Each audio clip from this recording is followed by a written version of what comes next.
je suis Isabelle Bouissou et je suis directrice de l'Institut de formation en soins infirmiers Paris-Saint-Joseph dans le 14e. Bonjour, je suis Adrien Laszlo, je suis étudiant en deuxième année à l'IFSI Saint-Joseph dans le 14. Bonjour, je suis Marie, je suis en deuxième année et je suis étudiante à l'IFSI Paris-Saint-Joseph dans le 14e. Bonsoir, je suis Marianne Sigo et je suis directrice des instituts de formation paramédicaux de la Fondation Diaconesse de Reuilly. Nous sommes là ce soir pour vous parler de la formation en soins infirmiers et au travers du département universitaire en sciences infirmières de l'Université Paris-Descartes. Donc, la formation en soins infirmiers a intégré l'université en 2009 et en 2014 a été créé donc, ce département universitaire en sciences infirmières qui regroupe à ce jour 6 instituts de formation en soins infirmiers de la région Île-de-France. L'Institut de formation des hôpitaux de Saint-Joseph, l'Institut de formation de l'hôpital Sainte-Anne, l'Institut de formation J.B.Pussin des hôpitaux de Saint-Maurice, l'Institut de formation du lycée Rabelais, l'Institut de formation des Diaconesses de Reuilly et j'en oublie un. Nanterre. L'Institut de formation du CACH de Nanterre. Donc ce département universitaire en sciences infirmières conçoit et organise toute la formation en soins infirmiers en partenariat avec l'Université Paris-Descartes, essaie de développer une pédagogie innovante, notamment en simulation en santé et en e-learning, et vise également à développer le partenariat européen et la mobilité des étudiants, et enfin réfléchit à des parcours de type master pour la profession infirmière. On va maintenant vous parler des modalités d'entrée en formation infirmière. Alors, les modalités d'entrée, la première spécificité que vous devez connaître déjà, c'est que cette modalité d'entrée ne se fait pas par le biais de Parcoursup, puisque c'est une modalité d'entrée par concours, et donc c'est une opportunité supplémentaire pour vous d'accéder à une formation d'enseignement supérieur, puisque cette formation, en 3 ans, est une formation en enseignement supérieur. Donc, pour accéder à cette formation, il y a plusieurs possibilités. La première, et celle qui vous concerne peut-être plus directement, c'est l'accès par le bac. Donc, cet accès se fait au niveau bac plus bac, à la sortie du bac, mais les candidats peuvent s'inscrire au concours pendant leur année de terminale, puisque, par exemple, cette année en 2018, le concours aura lieu le 4 avril 2018 et les inscriptions sont en cours et elles seront closes le 5 mars. Donc, vous allez pouvoir vous inscrire en vous connectant sur les sites des différents IFSI ou de l'IFSI qui vous intéresse et pouvoir télécharger un dossier d'inscription. Alors, comment se passe le concours? Le concours se passe en 2 temps, un temps d'admission et un temps d'admissibilité.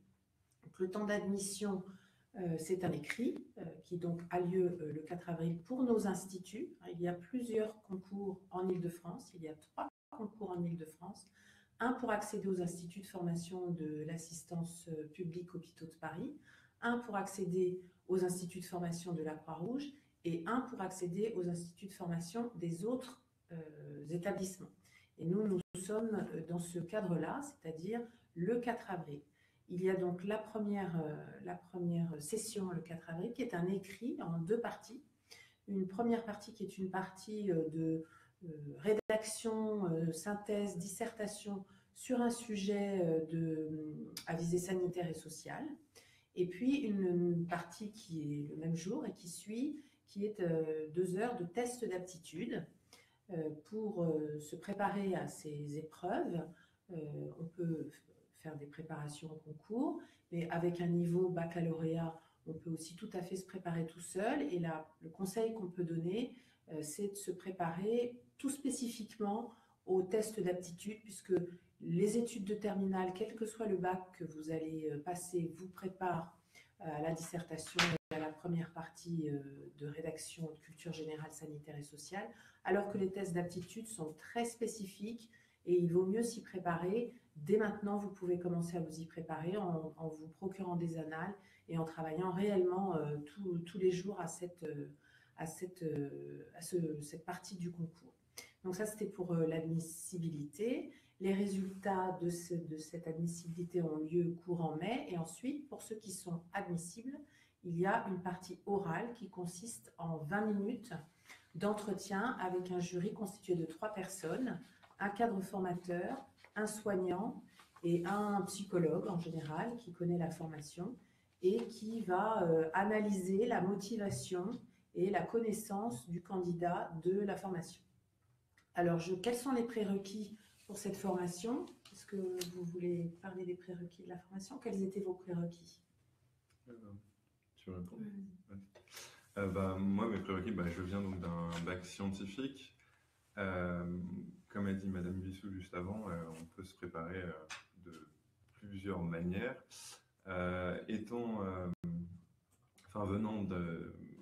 Travaillant, j'avais trouvé judicieux de m'inscrire dans une préparation pour avoir au moins un jour plein dédié aux révisions.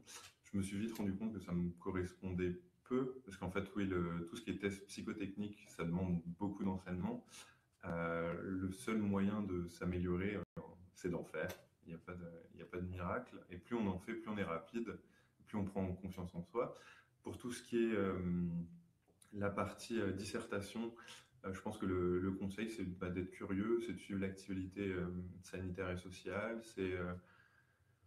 c'est oui, de garder un esprit ouvert. Et après, pour la deuxième partie, une fois qu'on est admissible, c'est de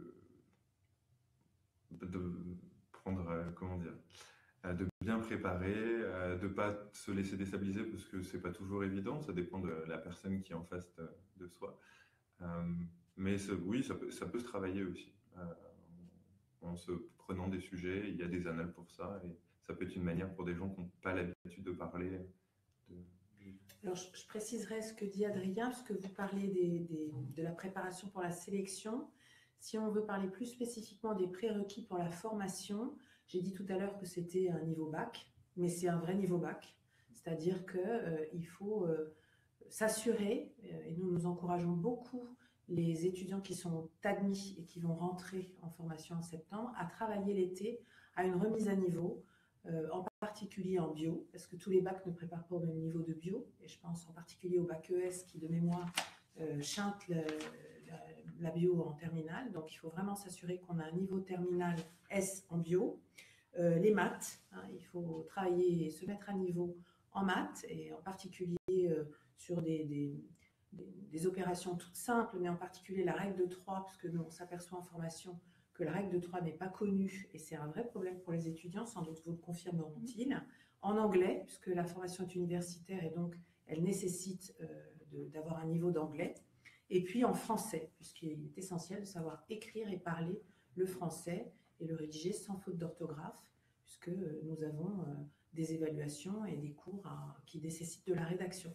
Alors, je ne sais pas si vous avez des choses à dire par rapport à cette mise à niveau et aux difficultés éventuelles à l'entrée. Je vais répondre à la question, mon parcours. Alors, moi, je viens d'un bac S et j'ai passé mes concours pendant ma terminale. J'ai fait ça en allant une semaine pendant des vacances dans une prépa pour préparer surtout les tests psychotechniques, parce que il faut beaucoup en faire, mais il faut aussi comprendre comment ça marche, et une fois qu'on a compris, ça facilite le fait de travailler tout seul à la maison. Et après, au niveau de mes prérequis, pour la formation, comme j'ai fait un bac S, j'ai pas eu la nécessité de faire une grande remise à niveau, même si effectivement revoir des calculs tout simples, comme par exemple des divisions, je ne savais plus poser une division. Donc le fait de revoir ça, j'ai eu besoin de le faire. Et après, voilà. Quels sont les enseignements proposés dans cette formation? Eh bien... Alors on peut dire, puis je vais vous laisser, il y a 3 parties, oui. Les stages, Oui. La théorie en IFSI et la théorie à l'université. Alors, je vous laisse. En 3 ans. Ouais, En 3 merci. ans. Oui, donc ça se répartit équitablement. Donc il y a 50% de théorie et 50% de pratique. Par pratique, j'entends les stages. Il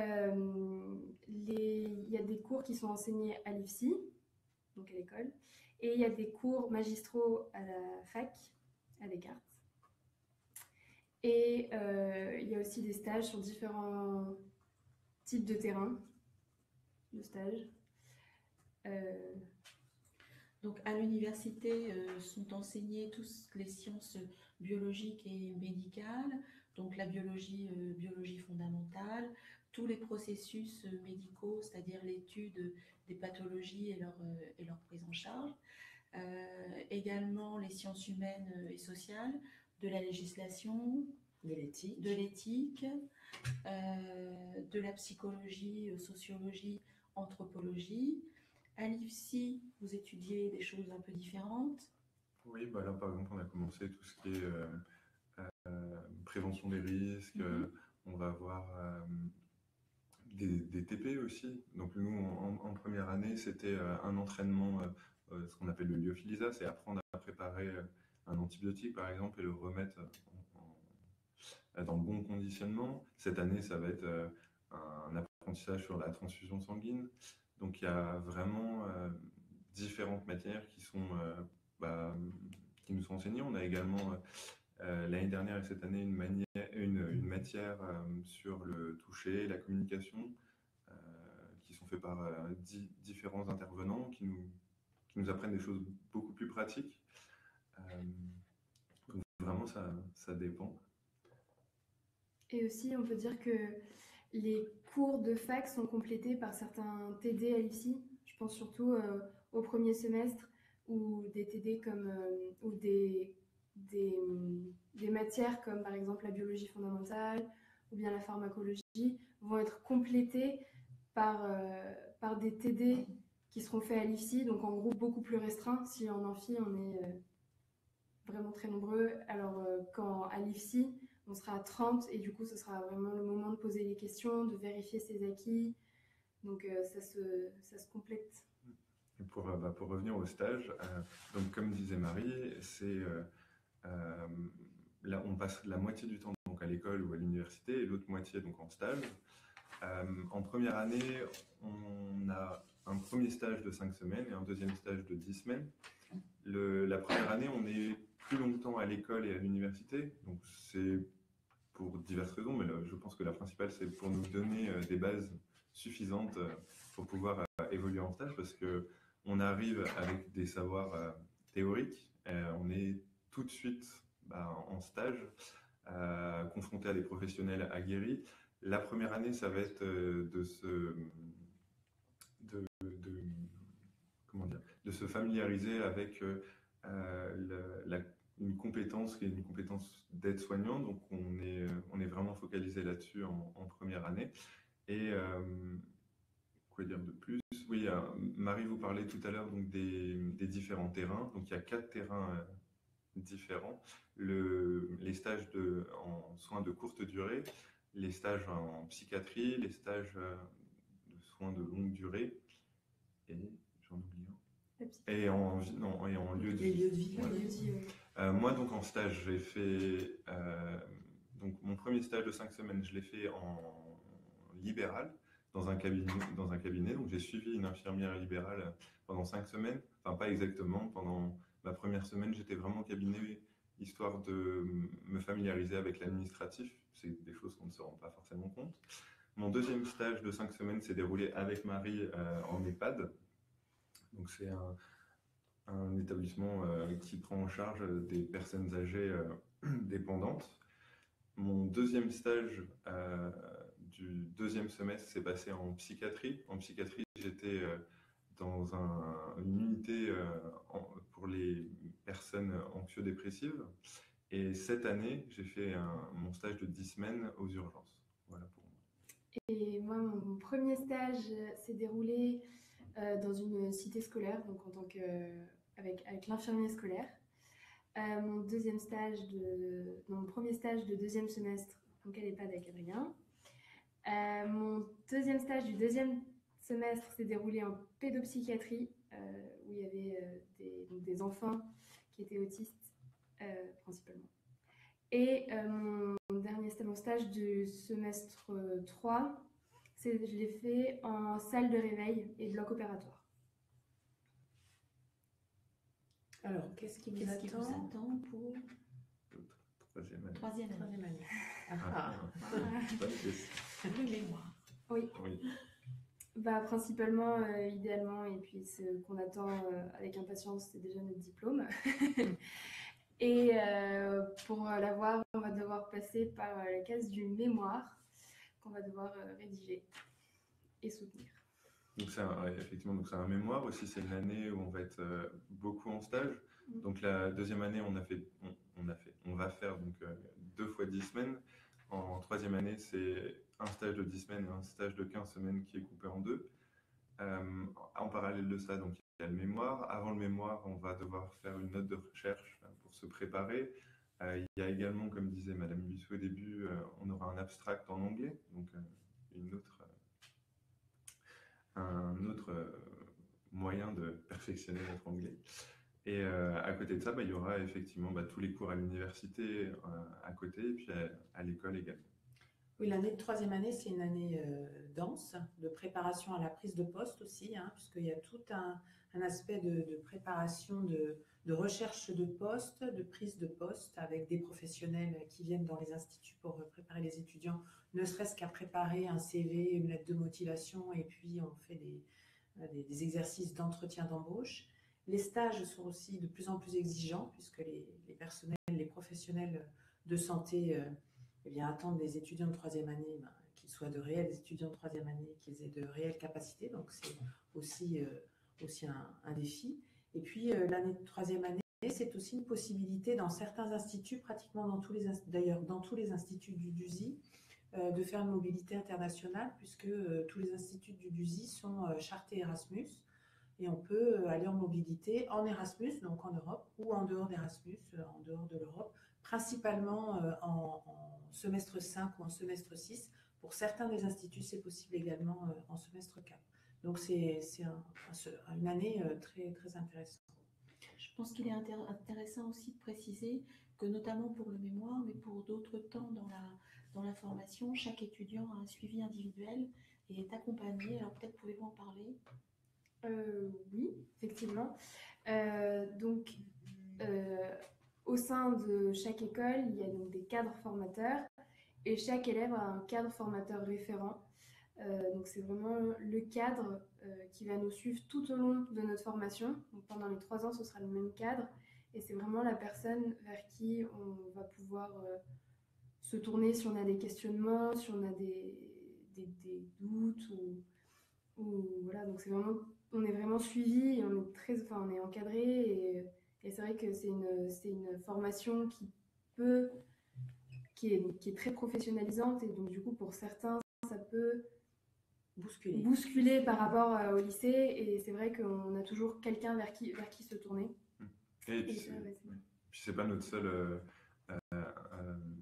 c'est pas le seul cadre qui nous suit. Par exemple en stage on a un cadre qui vient à l'hôpital qui est différent, qui peut être notre cadre référent pour voir où on en est dans notre apprentissage, si tout se passe bien, faire le point. Essayer de nous remobiliser, nous donner des objectifs si besoin. Enfin, ça va vraiment dépendre de l'étudiant, donc un accompagnement. Et en plus donc, de notre référent pédagogique, pour le mémoire, on aura un autre cadre formateur qui sera le directeur de mémoire, qui sera différent et qui nous accompagnera tout le long de l'année. Alors, on voit quel débouché, quel poste proposer. Alors, ce qu'on peut déjà dire, c'est que en particulier en Île-de-France, on a une employabilité qui est à 3 mois du diplôme de 100%, avec des postes qui sont plus généralement, en tout cas pour ce qui est de l'institut que je dirige, mais je crois que c'est dans tous les instituts la même chose, puisque nous suivons l'employabilité des étudiants. Ils sont à 83% en contrat à durée indéterminée à 3 mois de leur diplôme et à 90% de jours. Donc ça, ce sont des éléments qui sont importants, même si les postes de nuit peuvent être choisis, mais c'est vrai que souvent on aime commencer par des postes de jour, et plus particulièrement dans des établissements de santé. Alors ça, c'est l'employabilité aujourd'hui, ça veut dire que les étudiants se sont positionnés dans des recherches d'emploi de ce type, mais les débouchés sont très très vastes, puisque comme nous vous l'ont dit tout à l'heure, il y a un certain nombre de lieux de stage. Et bien, dans ces lieux de stage, il y a des possibilités d'emploi. Donc, on peut travailler auprès des personnes âgées, on peut travailler dans des établissements sanitaires en court séjour.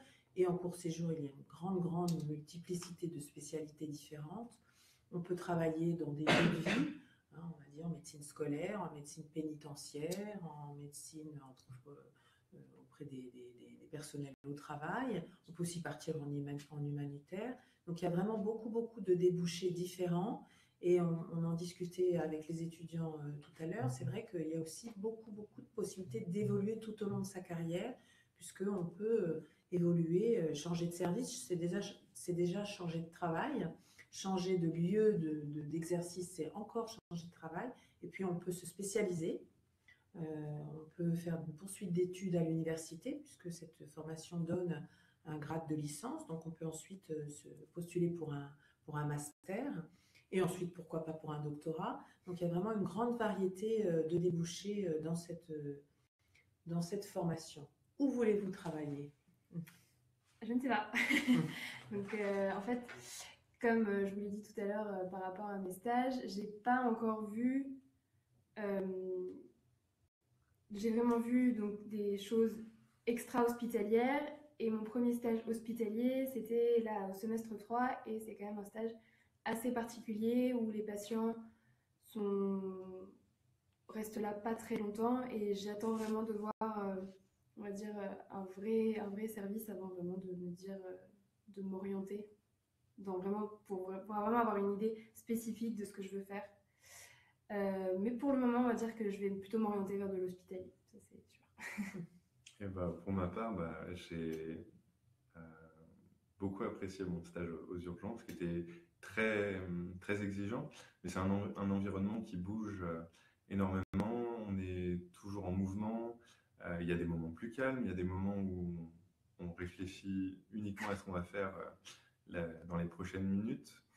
C'est un environnement très riche parce qu'on travaille avec beaucoup de professionnels différents, on voit des personnes qui sont vraiment pas bien de manière ponctuelle. Donc c'est très riche humainement également. Mais encore une fois, ça dépend du lieu où on le fait. Et puis je pense que je n'ai pas tout vu également. Donc on verra en fonction du reste de mes stages. Comment choisit-on son IFSI? Comme on vous l'a dit au tout début, pour les concours, on peut en passer 3 en Île-de-France. Donc le premier concours, c'est pour le concours de la PHP. Il y a également le concours pour entrer dans les instituts de formation de la Croix-Rouge et le concours pour entrer dans les écoles autres. Enfin, je sais pas. Toutes les autres. Pour moi, je les appelais semi-privées, mais je ne sais pas comment définir mieux. Moi, je connaissais des étudiants de Saint-Joseph qui m'ont donné envie de m'y inscrire, que ce soit pour le suivi, que ce soit pour les terrains de stage disponibles, parce que c'est un critère de choix. Et puis, généralement, la plupart des étudiants s'inscrivent aux 3 concours pour maximiser leurs chances, je pense. Après, si on a le choix, si je peux me permettre, si on a le choix, il faut privilégier la proximité, puisqu'il y a beaucoup d'endroits différents de formation. Et donc, quand on doit aller en stage à l'université et à l'institut de formation, il ne faut pas se rajouter de la distance. Voilà, moi, je dirais, si on a le choix, un des critères me paraît être la proximité. La vie étudiante, association, sport, etc. Alors, je vais parler de mon IFSI Saint-Joseph parce que je ne sais pas trop comment ça se passe dans les autres IFSI. Mais à Saint-Joseph, donc c'est une IFSI qui, on va dire, qui est pas très grande. On n'est que 120, enfin que 120, c'est déjà beaucoup, mais on est environ 120 étudiants. Et et en vue des stages, des cours à la faculté, de la charge de travail, c'est vrai qu'il n'y a pas d'association, mais il y a quand même un bureau des étudiants qui organise des soirées, qui organise un week-end d'intégration au début, avec les premières années et les deuxièmes années, au début de l'année. Et voilà. Au Diaconesse, c'est un peu la même chose. Donc les promotions sont de 80 étudiants. Donc il y a un bureau des étudiants, comme à Saint-Joseph, qui organise des parrainages entre les étudiants de première année et d'autres années, et puis aussi des participations à des journées comme le Téléthon ou bien le Marathon de Paris, des choses comme ça. Alors on peut rajouter peut-être pour la vie étudiante qu'il y a aussi des activités qui sont possibles à travers le DUSI, puisque l'université organise, et en particulier pour le sport, puisqu'il y a une possibilité de s'inscrire dans les activités sportives de l'université qui a un potentiel plus important d'étudiants et de capacité de proposer. Donc je sais qu'il y a des étudiants qui font partie du club de foot ou d'autres activités à l'université. Alors, existe-t-il des passerelles si je me suis trompée? C'est la question suivante. Alors, au terme de la première année, on peut devenir aide-soignant. Il y a une équivalence d'exercice d'aide-soignant. Après, à proprement parler, s'il existe des passerelles, à ma connaissance aujourd'hui, non. Alors, des réelles passerelles organisées, ça me reviendra peut-être, mais je n'en vois pas, à part les spécialités, mais ce n'est pas des passerelles. En revanche, comme la formation est universitarisée, les étudiants obtiennent des crédits de formation qui sont des crédits universitaires. Donc, ils valident des semestres. Un semestre, c'est 30 crédits. Une année, c'est 60 crédits. Donc, on peut ensuite, à la fin de la première année, à la fin de la seconde année, à la fin de la troisième année, si on veut se réorienter, c'est une première chose, présenter son dossier avec les crédits qu'on a obtenus, par exemple des crédits en sociaux, des crédits en anthropo, des crédits en biologie, pour aller faire valoir et s'inscrire dans une autre licence. Et puis, à la fin de la troisième année, avec le diplôme, on obtient un grade de licence. Et à ce moment-là, on peut aller présenter son dossier pour s'inscrire en master et faire une réelle passerelle vers des masters qui sont des masters soit en sciences de l'éducation, soit en management, soit en éthique, soit en sciences sociales. Voilà, il y a quand même un certain... Alors, il y en a un aussi qui est intéressant, qui est parce que nous, on a beaucoup d'étudiants qui font celui-là, qui est un master en logistique humanitaire. Alors, il y a des différentes facultés en France qui proposent ce master en logistique humanitaire. Et donc, il y a des infirmiers qui, à la fin de leur formation, se spécialisent dans ça. Et puis, elles font ensuite des missions humanitaires sous l'aspect logistique. Après, il y a une possibilité depuis l'année dernière qui est, avec 3 années d'expérience, mais là, 2 professions d'infirmière, une passerelle vers la première année de médecine, vers PACES. Comment savoir si je suis fait pour ces études? C'est une bonne question. Je pense qu'on y répond au fur et à mesure qu'on avance dans ces études, une fois qu'on est en école, parce que ce n'est pas des études faciles.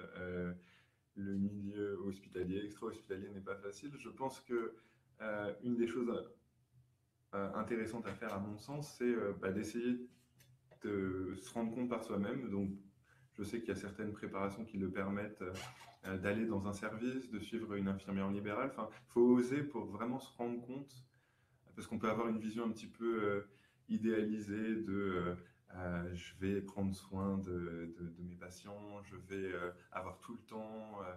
La réalité est un petit peu différente et ça peut être un peu... ça peut faire peur. On peut avoir l'impression aussi d'être dépassé, donc vraiment être curieux. Puis faut aller dans les portes ouvertes, les forums d'orientation des lycées, rencontrer des étudiants ou des professionnels qui sont là pour parler de leur métier. S'il n'y en a pas, réfléchir à son entourage, si on connaît un étudiant en soins infirmiers ou quelqu'un qui exerce la profession ou qui l'a exercée, pour si on ne peut pas faire de stage, parce que c'est vrai que l'obtention des stages n'est pas toujours facile avant d'entrer dans la formation, mais au moins discuter de ce que c'est réellement que la formation et la profession pour voir si on a une appétence pour ce type de formation. Oui. Pourquoi avoir choisi cette formation? Alors, j'ai choisi cette formation parce que j'ai toujours su que je voulais travailler dans la santé. Et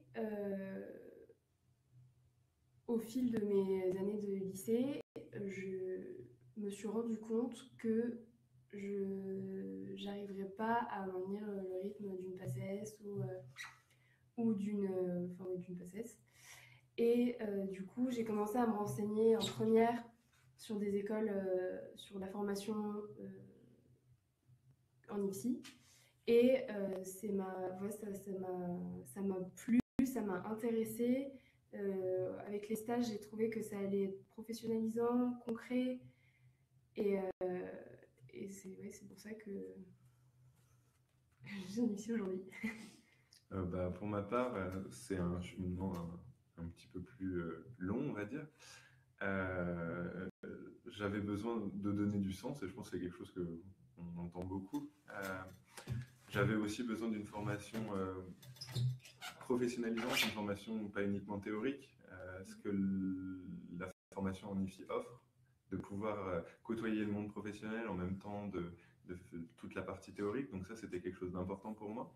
Et puis c'est un métier aussi qui est très ouvert, comme on vous le faisait remarquer avant. Ça vous permet de faire des choses très différentes. Si vous avez envie de partir à l'étranger, vous pouvez. Si vous avez envie de travailler avec des enfants, vous pouvez. Si vous voulez travailler avec des personnes âgées, vous pouvez aussi. Sur des soins de longue durée, donc vraiment apprendre à connaître les personnes, même s'attacher à eux, c'est possible. Travailler uniquement en aigu, c'est possible également. Donc, je pense qu'on peut trouver ce qui nous correspond. Et en plus, on a la chance si à un moment on a besoin de changer, on a cette possibilité. Alors, le taux de réussite au concours d'entrée, c'est une bonne question parce que c'est très variable. Puisqu'en fait, ça dépend du nombre d'inscrits.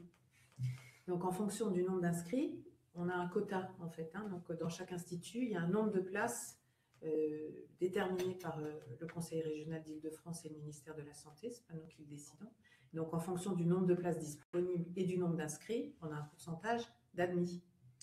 Donc, ça dépend des IFSI, ça dépend des années. C'est très variable, donc c'est difficile de dire. Je ne sais même pas si on pourrait faire une moyenne. Moi, j'ai eu des années où c'était 10%. Et puis, il y a des années où c'est plutôt 30%. En moyenne, c'est 4 candidats pour une place. Ouais, on va dire à peu ça. près ça. Voilà. Des conseils pour les lycéens qui seraient intéressés par la formation. Le conseil que je pourrais donner, c'est renseignez-vous. Et puis, n'hésitez pas. N'hésitez pas à passer les concours. S'inscrire en terminale, c'est possible. Oui, s'inscrire en terminale, c'est totalement possible. Pas forcément avoir fait de formation préparatoire. Non, pas forcément. Je crois qu'il faut confronter son intérêt à la réalité autant que faire se peut en rencontrant des professionnels, d'une manière ou d'une autre. Là, en ce moment, il y a quand même pas mal de forums d'orientation dans les lycées, donc c'est intéressant de le faire. Puis croiser les conseils également, parce que quelque chose qui a fonctionné pour nous ne fonctionnera pas forcément pour vous. Et puis, je pense que c'est difficile lorsqu'on est en terminale, on a le bac à la fin de l'année à penser, donc ça peut être compliqué de faire les deux de concert, mais avec une bonne organisation et puis une bonne motivation, ça se fait. Oui. Tout à fait. C'est pas forcément comme dans les séries. Ouais. On peut dire ça. La réalité ne correspond pas forcément aux séries médicales qu'on voit à la télévision, en particulier. Grey's Anatomy. Non, je ne pensais pas à ça, je pensais à Nina. Il y a une série qui présente une infirmière pas sous un jour très intéressant. Voilà. Mais en tout cas, Grey's Anatomy, ça permet d'améliorer son anglais médical. Ça, oui. Ça aide. Regardez Grey's Anatomy. Alors, meilleur souvenir jusqu'ici. Mon stage en cours. Je pense que en stage, c'est assez facile parce qu'on rencontre des gens. Ouais. Pour moi, je pense que c'est un moment que j'ai eu avec Marie en EHPAD, d'un patient que je prenais en charge. Et c'était mon dernier jour et je lui avais emmené du chocolat parce qu'il adorait ça. C'était un patient qui avait des séquelles d'AVC, donc qui qui avait des problèmes pour manger. Et d'habitude, on avait du mal à l'aider à se nourrir. Et là, il a eu le chocolat. Et il l'a gobé. Et j'étais avec Marie, j'ai explosé de rire parce que c'était impossible de rester sérieux. J'ai eu un petit peu peur qu'il s'étouffe, mais bon, le chocolat, ça fond. Mais c'était vraiment un bon souvenir. Moi, mon meilleur souvenir, je pense que c'est aussi en EHPAD, où effectivement, en fait, c'est des personnes âgées, donc elles n'ont souvent pas leur famille qui vient tous les jours. Et effectivement, en fait, le fait qu'ils nous demandent si on revient le lendemain, c'est vrai que ça veut dire qu'on les marque et que c'est des personnes qui n'ont pas grand monde, et le fait qu'on soit un petit peu on leur illumine, entre guillemets, leur petite journée, qui sont pas toujours très très drôles. C'est sûr que ça fait plaisir, c'est gratifiant, et on se dit que c'est, mine de rien, c'est quand même un beau métier qu'on va faire. On vous laisse conclure, Adrien. Donc ce Facebook Live se termine. Merci aux internautes, merci de nous avoir suivis. Les journées portes ouvertes à Saint-Joseph ont lieu le 10 février. Nous vous incitons à venir. Nous serons ravis de partager avec vous notre expérience, répondre à vos questions.